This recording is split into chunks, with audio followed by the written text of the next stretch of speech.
tardes, chicos y chicas. Hoy empezamos con un nuevo tema que es la historiografía romana. Durante más de 1000 años los romanos no solo construyeron un imperio, sino también un relato que justificaba su expansión, su poder y su destino. Y ese relato, mezcla de historia, mito, moral y política, es uno de los pilares de la cultura occidental. En este podcast recordaremos tres grandes momentos: la consolidación de los géneros historiográficos en la época tardorrepublicana, la historiografía imperial con sus grandes figuras y su visión moral del poder, y finalmente el fin de la antigüedad, cuando el cristianismo y las transformaciones sociales cambian para siempre la manera de contar el pasado. Empecemos con la consolidación de los géneros historiográficos en la época tardorrepublicana. La historia de Roma al principio no era historia en el sentido moderno. Durante siglos los romanos conservaron sus recuerdos en forma de anales, listas anuales de cónsules, magistrados y batallas. Eran crónicas secas, casi administrativas. Pero en el siglo II a.C., con la expansión de Roma por el Mediterráneo y el contacto con la cultura griega, la historia se convierte en un género literario y político. Los romanos adoptan el modelo helenístico, pero lo adaptan a su propia identidad. Ya no se trata solo de narrar hechos, sino de darle sentido, de explicar por qué Roma y no otra ciudad se convierte en dueña del mundo. En este momento hay varios fenómenos clave, como es la diversificación de los géneros, la latinización del lenguaje histórico, con los nombres, toponimios y conceptos griegos que se adaptan al latín, y un hecho simbólico: las culturas empiezan a ser descritas en términos romanos. Por ejemplo, los cartagineses dejan de ser fenicios para convertirse en púnicos. Ahora voy a hablar de un autor muy importante, que es Polibio, que fue el griego que entendió a Roma. En este contexto surge Polibio, nacido en Megalópolis hasta el 202 a.C. Aunque griego, fue uno de los primeros en intentar explicar racionalmente el éxito de Roma. Polibio había sido deportado a Roma como rehén político, pero allí se integró en la élite y fue tutor de Publio Escipión Emiliano, nieto del vencedor Aníbal. Su obra, Historiae, 40 libros, de los que conservamos solo los 5 primeros, es monumental. Polibio busca explicar las causas del dominio romano en el Mediterráneo. Distingue tres conceptos clave, que es la causa, que es to aition, que es el motivo profundo; el pretexto, que es to profasis, que es la excusa aparente; y el comienzo, que es to archi, el hecho inicial que desencadena los acontecimientos. Para Polibio, la historia debe enseñar y servir de guía. Aunque el racionalista no excluye a los dioses, cuando los comportamientos humanos resultan moralmente inaceptables, invoca la intervención divina como justificación. Su estilo combina análisis político con admiración pragmática por Roma. En su libro sobre las guerras púnicas describe cómo una pequeña ciudad italiana se convierte en potencia mundial, e intentó más que nadie dar una explicación global a la hegemonía romana, unificando la historia del Mediterráneo. Y ahora vamos con otro autor, que es Diodoro de Sicilia, el universalista, que es considerado el último gran historiador del periodo helenístico. Su biblioteca histórica, compuesta también por 40 libros, abarca desde los mitos más antiguos hasta las campañas de Julio César.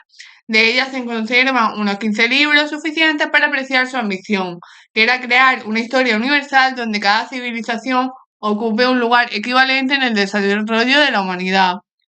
Diodoro introduce dos innovaciones, que es la equivalencia cronológica, intentando sincronizar la historia de griegos, egipcios y romanos, y la equivalencia religiosa, identificando a Heracles con Hércules o a Melcar con los héroes locales. Este intento de armonizar culturas anticipa la idea de Roma de un mundo unificado bajo una misma ley. Para los romanos, Diodoro también es una fuente esencial sobre la leyenda arcaica y sobre cómo se concebía la historia como un continuo entre mito y política. Y ahora vamos con el personaje principal, que es Julio César, que era general, político y dictador. César comprendió el poder de la palabra escrita. Su obra, La guerra de la Galia y la guerra civil, no son simples crónicas militares, son auténticos instrumentos de propaganda. En ellas César se presenta como el defensor de Roma frente a la barbarie, o como el salvador frente a la anarquía de Pompeyo. Habla en tercera persona con un estilo sobrio y objetivo, pero detrás de esa aparente neutralidad hay una intención clara: legitimar su propio poder. Por eso se considera a César el gran modelo del género autobiográfico político, donde el protagonista es juez y parte. Su obra muestra cómo la historiografía romana se convierte en una herramienta de acción pública. Ahora voy a hablar de la historiografía imperial. Con la llegada del imperio, la historia romana entra en una nueva fase. Ya no se trata de justificar conquistas, sino de construir una memoria colectiva del poder. Roma domina todo el Mediterráneo, las fronteras se extienden desde Britania hasta Siria, desde el Danubio hasta el Sáhara. Los historiadores ya no escriben desde el frente de la batalla, sino desde el corazón del imperio. Las rutas terrestres se desarrollan, las provincias se integran y la historiografía se vuelve más geográfica y cultural que étnica. Aparece una visión del mundo dividida entre el orbis terrarum, que es el mundo entero, y el orbis romanorum, que es el mundo romano. La idea subyacente es clara, el centro del mundo es Roma. Ahora voy a hablar de otro historiador, que es Tito Livio, que es quizá el más emblemático. Nació en Padua en el año 64 a.C., fue contemporáneo de Augusto, y su obra Ab Urbe Condita, desde la fundación de la ciudad, buscaba narrar la historia de Roma desde sus mitos fundacionales hasta su tiempo. De los 142 libros originales se conservan solo 35, pero bastan para entender su propósito, que era formar moralmente al ciudadano romano. Livio se ve a sí mismo como un cronista del espíritu de Roma. Su obra no es un simple registro de hechos, sino una reflexión moral sobre la virtud, la disciplina y el destino. Roma, según Livio, está llamada a dominar el mundo porque sus valores son superiores. Para Livio, la historia tiene una función educativa. En su prólogo escribe: no pretendo asegurar si los hechos son ciertos o no. Mi intención es mostrar cómo se ha transmitido la memoria de Roma y qué virtudes la han hecho grande. Esta visión coincide perfectamente con el programa político de Augusto, que era reconstruir Roma moralmente tras las guerras civiles. Luego está la historia del Alto Imperio. Durante los siglos I y II florece una historiografía refinada, diversa y cada vez más literaria. Velleio Partéculo, un oficial al servicio de Tiberio, escribe una historia romana donde los acontecimientos se explican por la acción de la fortuna y por las virtudes o defectos morales de los protagonistas. Es una obra cortesana pero también moralista. Valerio Máximo, con sus hechos y dichos memorables, ofrece una colección de ejemplos morales, romanos y extranjeros, para ensalzar el carácter virtuoso de Roma y del emperador Tiberio. Estos autores ven la historia como un repertorio de lecciones éticas, no tanto como análisis político. En el siglo II, la historiografía alcanza nuevas cumbres con Suetonio y Tácito. Suetonio, en las vidas de los 12 Césares, inaugura el género biográfico imperial, describe la vida de los emperadores desde Julio César hasta Domiciano, analizando su infancia, sus costumbres, su carácter, sus excesos y su muerte. Suetonio no busca tanto el análisis histórico como el retrato psicológico. Nos muestra al emperador como ser humano, con sus virtudes y sus vicios, revelando el lado íntimo del poder. Luego Tácito es el gran crítico del imperio. En su análisis de historia analiza las dinastías Julio-Claudia y Flavia con un estilo denso, insinuante y cargado de ironía. Para Tácito, el imperio es la decadencia de la libertad republicana, los rumores, la intriga y la corrupción se convierten en los verdaderos motores de la historia.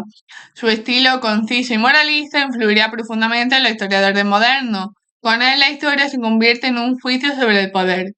Después está Casiodión, que ya en el siglo III es un senador y político griego romanizado y dedica más de 20 años a su historia romana, desde Enea hasta la muerte de Comodo.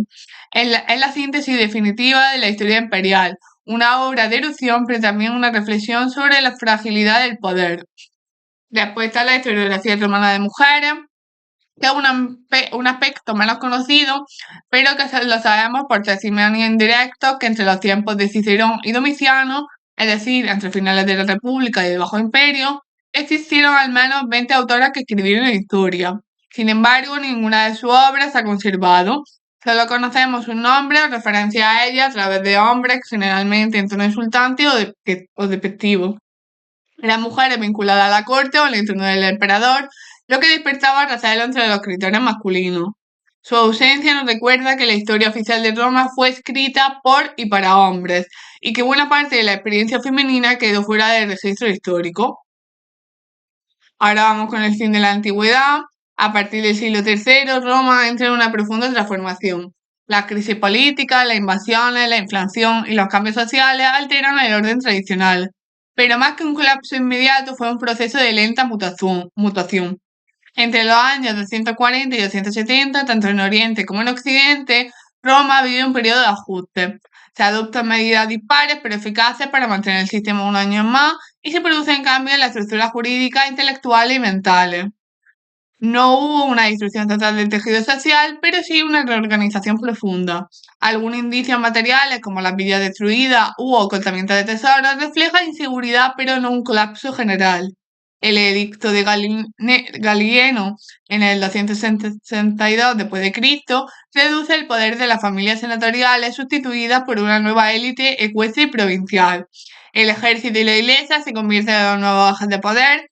Aparece el colonato, donde los campesinos atados a las tierras anticipan la servidumbre feudal, y la difusión del cristianismo, que forma la mentalidad colectiva. La historia deja de ser una sucesión de ciclos y pasa a verse como un camino hacia la salvación. La economía sufre una devaluación monetaria, los pagos en especie y una inflación constante. El trabajo esclavo se reduce, los esclavos ya no vienen de la guerra, sino del nacimiento. Los historiadores actuales, desde Marx en el siglo XIX hasta el enfoque socioeconómico moderno, interpretan esta crisis no como un derrumbe, sino como una transición estructural, que es el paso del mundo antiguo al medieval. En las instituciones y la cultura, las curias municipales, que son las responsables de la vida local, pierden capacidad de mantener el antiguo evergetismo, ese sistema por el cual los notables financiaban obras públicas. La aristocracia senatorial se refugia en las cortes imperiales o en la iglesia, la cultura literaria, el arte y la religión se reorientan. El arte se hace simbólico, la literatura moralizante, la religión interior y trascendente.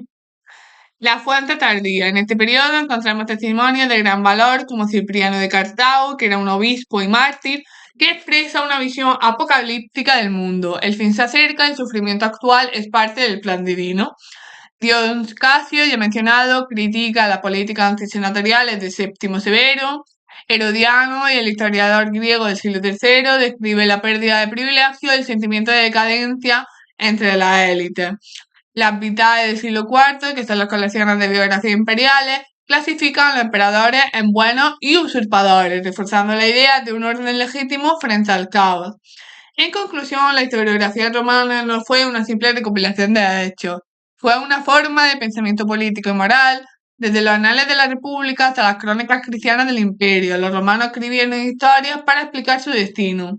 Polibio analizó el poder desde la razón, Diodoro buscó unificar cultura, César utilizó la historia como un arma política, Livio moralizó el pasado para construir la identidad romana y Tácito la convirtió en un juicio sobre el poder.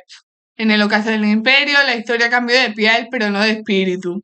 El cristianismo heredó su estructura, la cronología, la idea de destino, la visión provincial. El relato de Roma no desapareció, se transformó en la historia del mundo cristiano. Así, cuando hoy estudiamos historia, seguimos la huella de aquellos primeros narradores que vieron en el pasado una lección para el presente y una promesa de futuro. Porque, como decían los romanos, historia magistra vitae, la historia es maestra de la vida. Y hasta aquí llegó el podcast, espero que os haya gustado y nos vemos en el siguiente. Chao.